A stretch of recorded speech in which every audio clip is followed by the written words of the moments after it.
Hi everyone, and welcome to this Blue Talk session where we will focus on this question: is seafaring a thrill or a peril? Is it a profession filled with excitement, adventure, traveling around the world, lots of opportunities? Or is it rather a profession filled with hard work, isolation, high risks, and sometimes tremendous danger? My name is Karoline Flåm. I am not a seafarer myself, but I work with Gard, which is an insurance company, marine insurance, and we provide insurance cover for a lot of seafarers around the world. And with us today, we have a great panel of speakers who will shed light on this topic.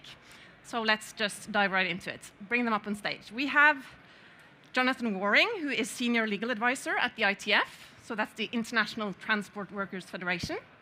We have Gro Wickstrom. She is crew manager at C1 Offshore.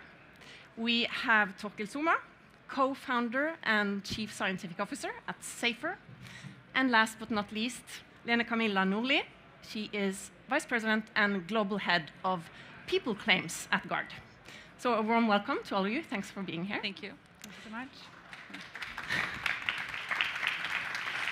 So, Jonathan, I thought I would start with you, since you are in some ways representing the seafarers here in this panel.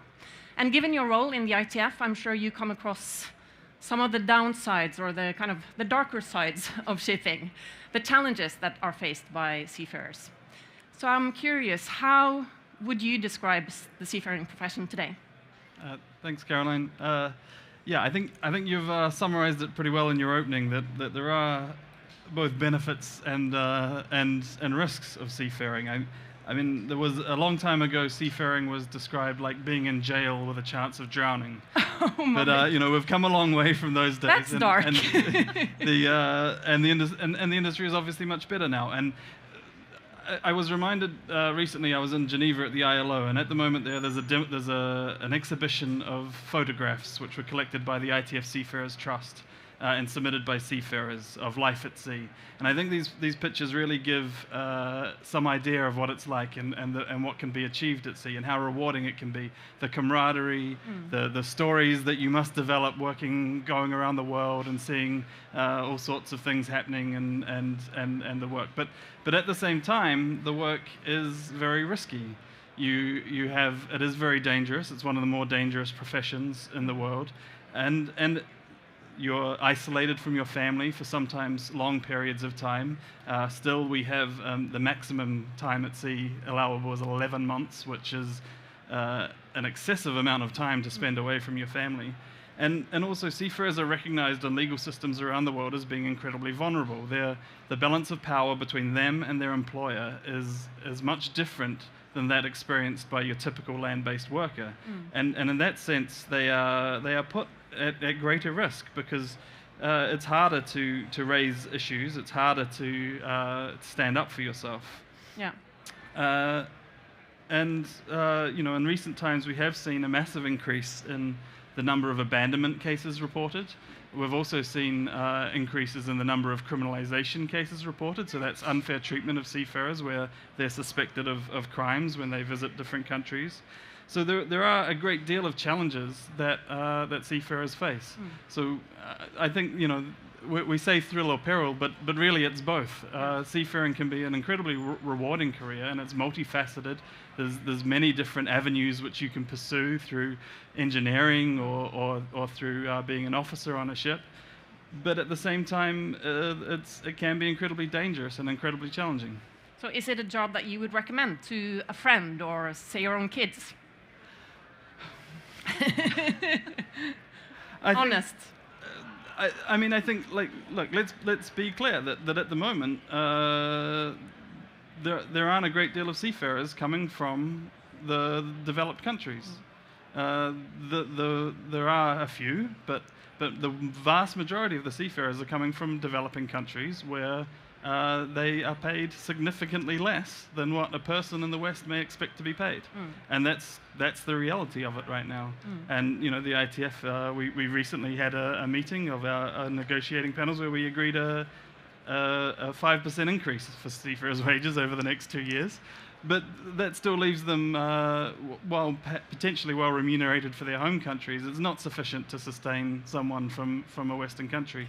But there are opportunities there, and if it's something that someone has an interest in, then yeah, I think it can be an incredibly rewarding career, which can take you all sorts of places, and is not limited just to seafaring either. We see a great many seafarers working in flag state administrations and port state administrations, and in other places where they can find equally rewarding careers, and their experience at seafarers is crucial to the success of the company or the organization which they're working for.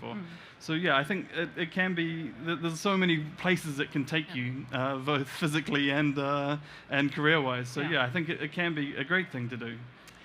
So both upsides and downsides. That brings me to you, Gro. As crew manager at Sea1 Offshore, Jonathan represents kind of the seafarers. You maybe represent the employers in this panel, at least. So, and to those of us who are not familiar with Sea1 Offshore, very briefly, what is it that you do as a company? How many seafarers do you employ? We employ around 900 seafarers, and well, for seafarers 900, shore personnel around 200. Okay. Main office is in Kristiansand, Norway. We got offices in Perth, Australia. We got in Rio, 2 offices in Canada. So that's basically us. And we have a really very dedicated workforce. I think the can-do attitude is amazing to experience. I just wish we had the same thing onshore. But you operate offshore? We operate offshore the vessels. We have currently a fleet of 22 owned or managed. Varieties, well intervention. We got anchor handlers. Currently just 1 proper construction vessel. And the most exciting part is that we got 4 new builds being delivered in 2027. I just love being finally building again. It gives such an amazing energy to the company and also to attract new seafarers. And so, how about you? Would you recommend seafaring to anyone? I would kind of like to sail myself, but I'm one of those people who gets incredibly seasick. And not having sailed, yes, definitely. But and certainly offshore there must be plenty of risks, rough conditions. Absolutely, rough conditions. There's a lot of energy involved in the anchor handling operations. There's a lot of overhead works, movements, and the operation criteria are quite different depending on where we're actually operating. So yes, one part of it's absolutely dangerous and quite demanding. So it's perhaps not for everyone. Does it take a kind of a certain mentality or a thick skin to be able to do it? Wow. I think it's a yes or no question, I think. If I didn't get seasick, I'm quite sure I would have loved it myself. More of an adventure than a peril, as long as we're able to sort of deal with the opposites, whether it's adventure or peril. No, it's not for everyone. People would long, depending on the rotation you have. 4 weeks might be too long, and then, like Jonathan mentioned, 11 months. It's like, why would you at Gard get married? But that's me. Yeah. So we've heard it's upsides and downsides, and Lene-Camilla, you probably see some of the downsides as well. As global head of people claims at Gard, you typically get involved when something has gone wrong, right? When something has happened and then there's an insurance claim on your desk. Yes, you're right. So I come from Gard, and what we do is not only the financial security of having insurance, it's also we get involved to help the ship owners to deal with the situation. So if there is an injured or an ill crew member, we would typically come in and help Gro and others to deal with the situation with our colleagues. And what we see is that most of our members, they run a very healthy and very good business. So we think we insure around 400,000 of the world's 1.8, 1.9 million seafarers of the world. And if you look at our numbers in relative terms, it's a very small fraction that ends up in an insurance claim, which is good. But still, I think it's very important to talk about what we see, because what we see are incidents that, according to our experiences and our our analysis can be prevented to a large extent. So I think that is why our data and our insight is important. Yeah. And what is it that you typically see? Well, I think we work with illness, injury, and death relating to crew. And what we see is most of the death cases, for instance, they relate to illness. So if a seafarer dies on board a ship, it's primarily because of a health and illness issue. And the most common cause is related to heart problems. So high blood pressure, hypertension, it's typically something which is a risk for seafarers and maybe more than for people working on shore. And one of the reasons is that if you are on a ship far away from land, it is challenging to get to a doctor in time. And what does that mean? It means that it's extremely important to be mindful of the symptoms. So if you are on a ship far away, you need to be aware of what does this mean. I'm feeling unwell. Should I go to my cabin just with a Paracet and have a lay down? Or should I tell my captain that it is something wrong, I feel it, so that the doctor can give you some help. And maybe it has to be telemedicine because you don't have a doctor on board. When it comes to injuries and injuries leading to deaths, we see that there is a lot of accidents relating to crash and slip and fall. And we see that for the most death cases we have related to accidents, there seems to be some kind of missing, they don't follow the procedures, the best practices. And why don't people follow best practices? Maybe they're in a hurry, maybe time is of the essence, they don't have enough time, so they take shortcuts. And I think that is also a very important message to convey, because it means that if we work differently, think differently, maybe have a slightly different culture on board, crew members feeling safe to say, no, I cannot do this, it's not according to best practices, it puts me and my colleagues at risk, then maybe we can avoid some of this. And what we see, for instance, we see people falling down into holds. That's quite dangerous, it can be many meters. We see people falling into the sea. Maybe they are climbing the monkey ladder. They don't use their life vests. And I would call it, in a way, simple accidents that are preventable. So I think it's important that we talk about what can we do differently to reduce the chances. And then maybe the saddest part of everything, I would say, even though the numbers are not very high, that relates to suicides. Because we published a report last year where we said that 11% of the deaths on sea relates to suicides. 11%? 11%. This year we're doing the same thing. We're coming up with a new report not quite soon. And we see that in relative terms, the numbers are a bit lower.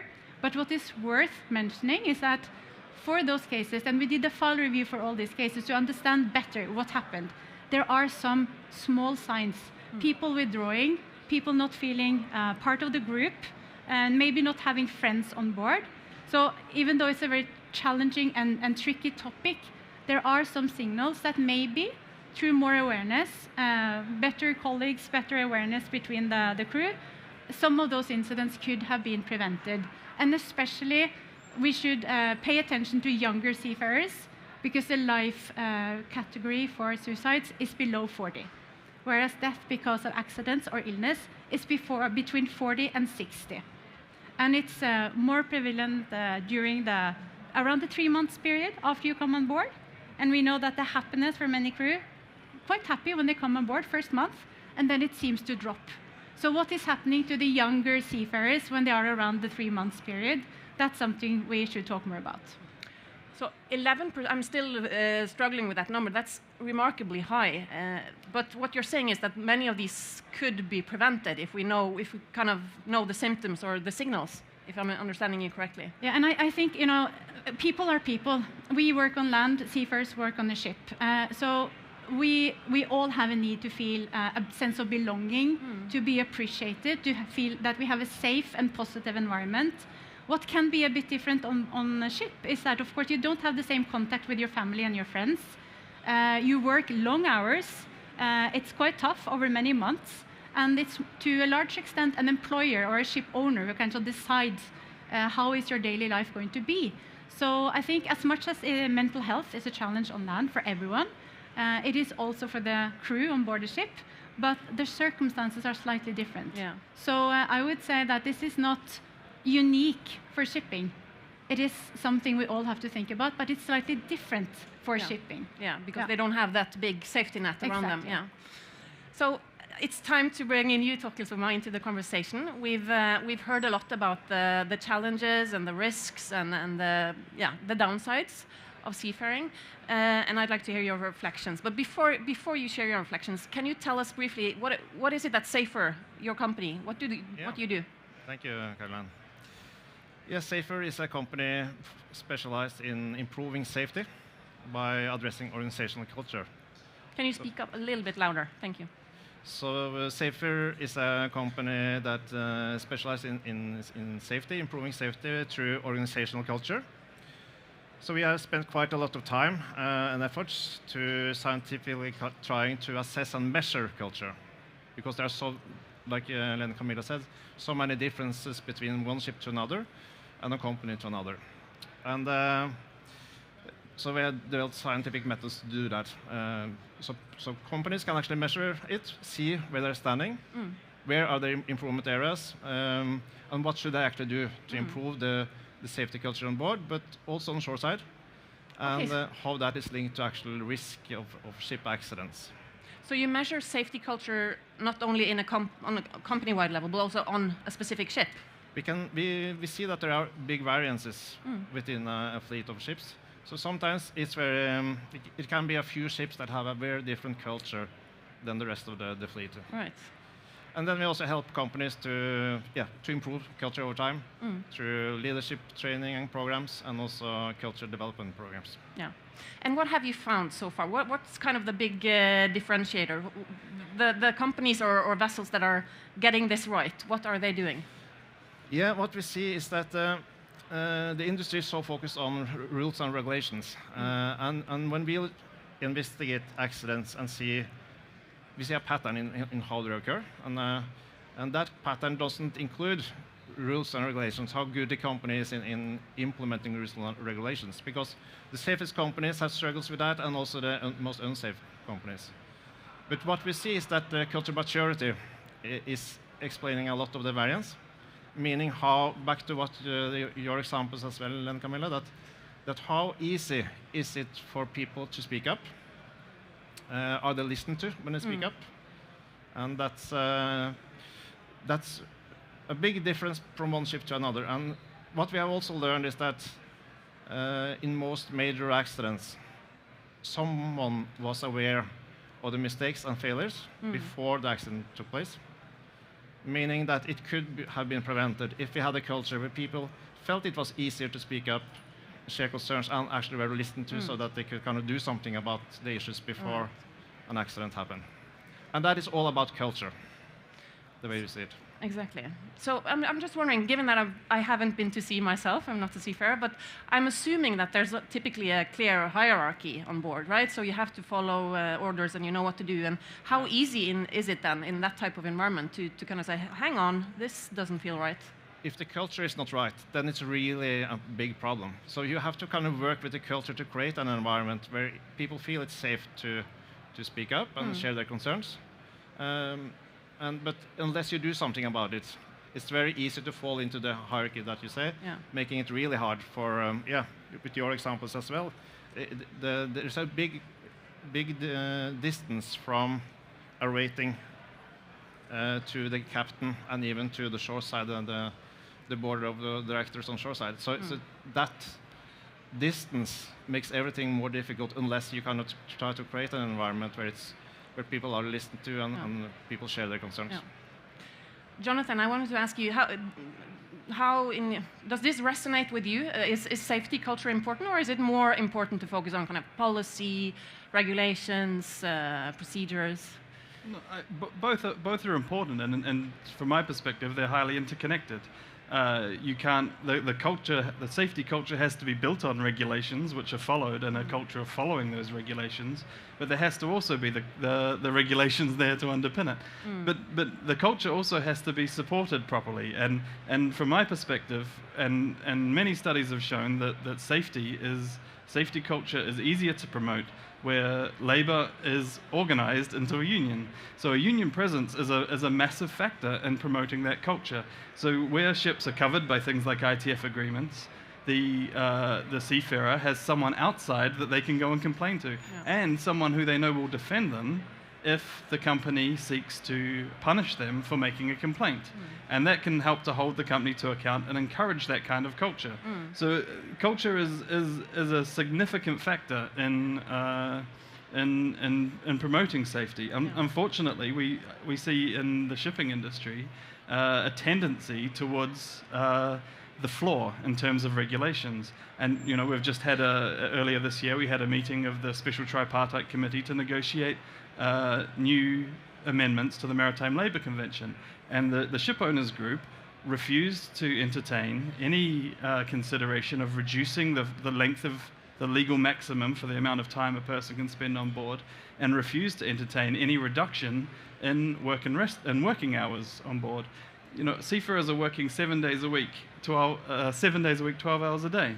And fatigue is a massive factor in that, and fatigue leads to accidents. And we've heard that after 3 months, people start they start to flag, they start to lose the happiness that they came on board the vessel with. Now, I would challenge anyone to work for 3 months straight, 7 days a week, 12 hours a day, and not feel that slightly, if not to a massive degree. So we really need to see, not just culture improving, but regulations improving. And we need buy-in from, already unions are pushing to this for these changes, but we need reciprocity from industry across the board to try and lift that. And we have to be aware also that shipping is not a monolith. There are different ship owners across the board. I deal with a lot of companies where culture is great. And when I raise a problem with it, they solve it in a matter of minutes, if not as fast as they can. But in my job, I also see the worst of the shipping industry, and I see people who, if we do not have regulations in place to regulate safety and regulate other factors, then there is nothing for the seafarer to use to hold their employer to account for their failures. So regulations also play a very important role, and we really need both, and we need to see both regulations improving and a culture of respecting those regulations and seeing those regulations as a flaw, not a target. That's what regulations are for. They're to set the minimums, not the maximums. So, Torkel, can I ask you briefly? Have you in SAYFR worked with companies who how do you say, work in a less regulated, or that are not unionized, that are not following the same regulations that you typically see here? So yeah, we have worked with clients worldwide in very different settings, and of course, and we see that, like you say, that safety and the structures go hand in hand. It's maybe easier if you have a good structure on the contracts. When the basics are there. Basics are there, but to arrive at that, you also need a good culture, because you have to have the understanding of the other parties. The seafarers have to have an understanding from the manager offshore and vice versa, and there needs to be a trust there. Yeah. So what we see is sometimes the conflicts in these areas also kind of destroys the culture and makes it really difficult to improve the culture over time. Lene-Camilla, you... Yeah, I just want to add a short comment to what Jonathan was saying, because I think the very hard work that many seafarers are undertaking when they're on board, I think it also impacts on the stress level in general. And as we have seen, of course, the heart-related both illnesses and the deaths is also a sign that stress, lack of rest, impacts on your health. And not only directly on the heart, but also other underlying infections, because there is a connection in your body when you are stressed over time. And also to talk that into the topic of Wi-Fi, access to Wi-Fi. What are your coping strategies when you are exhausted? Would you seek your colleagues on board a ship to enjoy yourself and have a nice social gathering? Or would you go to your cabin and rest with Netflix or call your family or friends? Including possibly, which we have seen recently, that some crew would even bring their mobile phones onto the bridge, and that in itself is a hazard for safe navigation, right? So I think this topic of hard work, long hours over a long period of time, in combination with how do you deal with stress and how does that affect your body, your mind, and the fatigue factor, I think is very important topics for safe operations of ships and crew well-being in general. Okay. Yeah, Just want to pick up on that because there quite a lot of research into this actually to see in a high stress level what is really helping people. And that is actually support from colleagues, support from managers in handling the situations. And that is why also if you don't have the culture in place in these situations, then it's getting really, really much worse because then everybody are going back to their cabins, no social environment, no kind of possibilities to build, to take away the stress that you build up during the working day. So I want to, since you mentioned Wi-Fi, Lene-Camilla, we've talked a lot about culture and regulations and kind of somewhat abstract concepts, but I assume that working as a seafarer, it's also about kind of what type of facilities and working conditions do you have? Do you have Wi-Fi? Do you have an okay recreational area? Do you have a good enough bed to sleep? I wanted to ask you, Gro, how your view on this. How much do you put into kind of making sure that the physical conditions are okay as well? Well, that actually had me thinking about, we did some mattress testing some years ago in San Diego. Oh, really? With a vessel I used to manage. Ended up being quite funny. For our new builds now, I'm not exactly sure how that's been taken care of, but we do put quite a lot of focus into the physical parts of being on board. In the beginning, the gyms were really, really small. You took a spare cabin. Now we're planning for larger gyms, TV salons where you would gather. So those kind of things are in place. Okay. But like what we're talking about, this mental kind of stress, we're talking about culture, and I think in my view, that we're talking about different aspects of culture, being the safety, the company culture, also the culture where I'm coming from. Well, I'm Norwegian. I'm not afraid to speak up. Exactly. Are you from the Philippines or some other countries? You know it could cost you your job if you speak up. Exactly. So I think we need to sort of focus on different areas here. Yeah. And does that mean that this question that we're raising, is seafaring a thrill or peril, it kind of depends on where you sit on the globe, I assume. Jonathan, is that correct? Yeah, I mean, it is. It really does. We still see, it's just been raised, so I'll raise it again. We still see blacklisting as a massive problem in seafaring. And, sorry, blacklisting. Blacklisting. So basically, if a seafarer raises a complaint or undertakes a union activity or an industrial action, they will not be hired again. Okay. And we still see this quite prevalently. And a few years ago, during the pandemic, when there were a few vessels abandoned off the port of Tilbury, just south of London, we went on board and we helped the seafarers to recover their unpaid wages.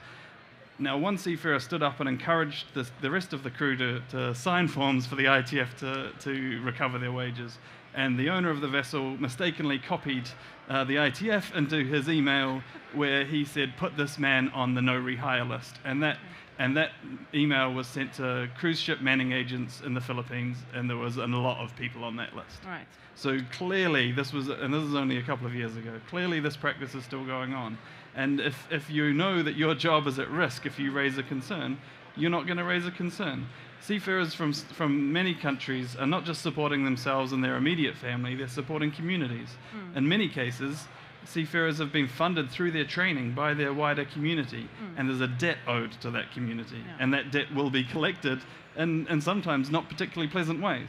And so seafarers feel a lot of pressure to comply, and they do not raise concerns. We have seafarers who are owed 6 months' wages and refuse to take any action to recover those because they're scared that 6 months' wages is not worth losing the ability to come back on board the vessel. And so if you're not going to fight for your wages, you're not particularly minded to fight for safety. So these are really, really problematic concerns. And what's the solution to that challenge, the way you see it?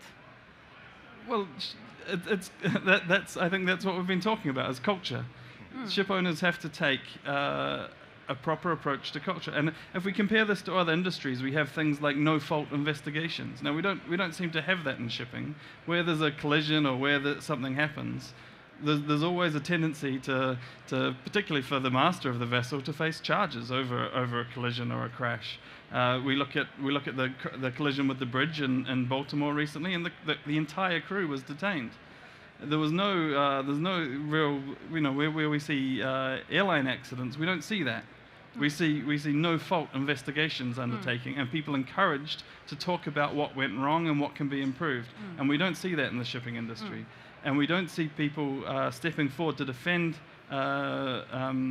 seafarers when they are blacklisted, or people trying to make sure that that doesn't happen. The unions are fighting for it, but we need buy-in from the industry as a whole. Yeah, Torkel? Yeah, this is about blame and shame in a way, that you put blame on the crew that have been sometimes doing an honest mistake. And the industry is quite reactive in this area. We're good at trying to learn from disasters.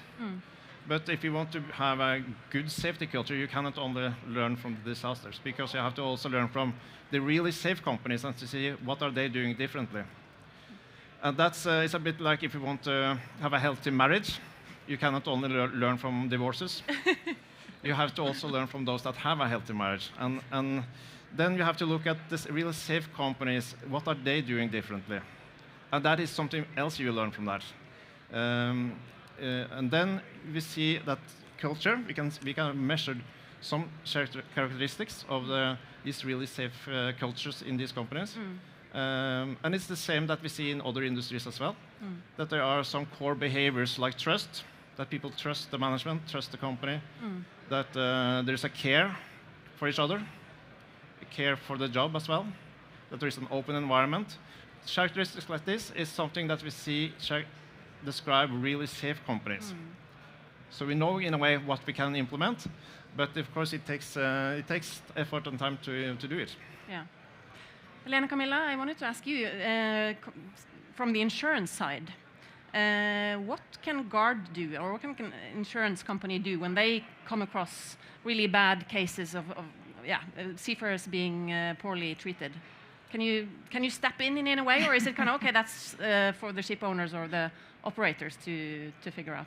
Well, I firmly believe that there should be a collaboration, I think, in the industry. I think the ship owners, the crew managers, the manning agents, the crew members themselves, legislators, the regulators, other experts, and not least us working in insurance. Because I think what we can do is that we can shed light on what we see when things go wrong. And that we try our best, really, to learn from the accidents of the few so that we can reduce the risks for the many. And I think that's really key to what our purpose is, also when we share our information, whether it's through a report or in a publication, or having meetings with ship owners, or we have presentations and conferences with crew members, is to tell people what can happen so that everyone is a bit more aware. And I think change starts with awareness. You need to know what can go wrong, and you need to want to do differently next time. And I think the rest is something that we all have to contribute to. And back to the collaboration, and there are also some aspects relating to the crew members. Taking care of your own health, I think it's really important. You cannot only point to the ship owners. So it's like we have to talk about what is the problem, what is the challenge, and then we can look for the good solutions. And we, as a P&I club, we can help when it happens, to limit the risk or the impact of a negative event. And we can share our lessons learned. Sometimes it's about big trends. Sometimes it's about a few incidents that we didn't even know that could go wrong. A few examples of that: engine room fires, it doesn't happen every day. Cargo claims, crew claims, yes. Engine room fires, not so often. Mooring lines snapping, hitting people, not every day either. People going into enclosed spaces and dying because of suffocation or gases, again, doesn't happen every day, so it's not like a trend, but it's a risk factor. And I think if we as an insurance company can be proactive and come out with what we see, doesn't mean we have all the facts. We don't know everything, but we see a small picture, and this is something that we share. And it's very important to us to be a contributor to creating a safer environment for the seafarers and for the ships and for the trade in general. We're going to start wrapping up shortly, but I have one final question that I wanted to raise to all of you. And it's kind of a if I ruled the world type of question. So if you could have one wish, one specific change that you would like to see happen for seafarers globally, what would you implement? What would you like to see happen? Jonathan, let's go with you first. To me, it has to be shorter lengths of service. If you reduce the amount of time seafarers spend on ships, they get more trips home, they get more time with their family, they get less fatigued. You know, I'm sure we get more accidents towards the end of tours of duty than we do towards the start. This would, if we reduced to say 6 months at sea at a time at maximum, then I think we would see a vast improvement in accident statistics, fatigue problems, and the demeanor of seafarers in terms of their happiness on board. Great. Torkel, what about you? Yeah, I would like to see culture, safety culture on the agenda in all companies. And not only on the agenda, but that actually the shipping companies measure culture to see where their weaknesses are and actually do something about it continuously to improve culture. I think that is going to create a very different environment and also have an impact on accident statistics. Yeah. Go. Could I have 2? You're pushing it. Okay, very briefly. The first one, definitely that everyone sailing would come on board and feel respected, valued from management on board and also from shoreside. Without them, me working from shoreside, without those on board, I'm nothing. They're the reason for me having a job. My second one is quite short. I would wish that we could have leadership training to all our seafarers if I ruled the world. Wow, nice one. Lene-Camilla? All right. I think a lot of good arguments have been presented. I think if I were to rule for a day, I would have given all seafarers minimum human rights, because I think that is kind of the building block to make sure that there is fair competition between the good ship owners and the not so good ship owners, and to make sure that there is no gaps in between, like criminalization has been mentioned, minimum rights when it comes to how the ship should work, your contracts, permanent contracts, duration, etc. There are lots of rights, but I think there should be better and more widespread. So general, basic human rights as defined, I think for all seafarers would be a big step forward. Very good. So shorter working hours, more leave, more. To be clear, I would take all of these things. Yeah, me too. But I was forced to pick one. Yeah, exactly. All very good wishes. Let's hope they are heard, not only here in the audience, but also by regulators and other stakeholders across the industry. Thank you so much to the entire panel. It was a privilege speaking with you. And thank you to all of you being here. Have a great rest of the day. Thank you.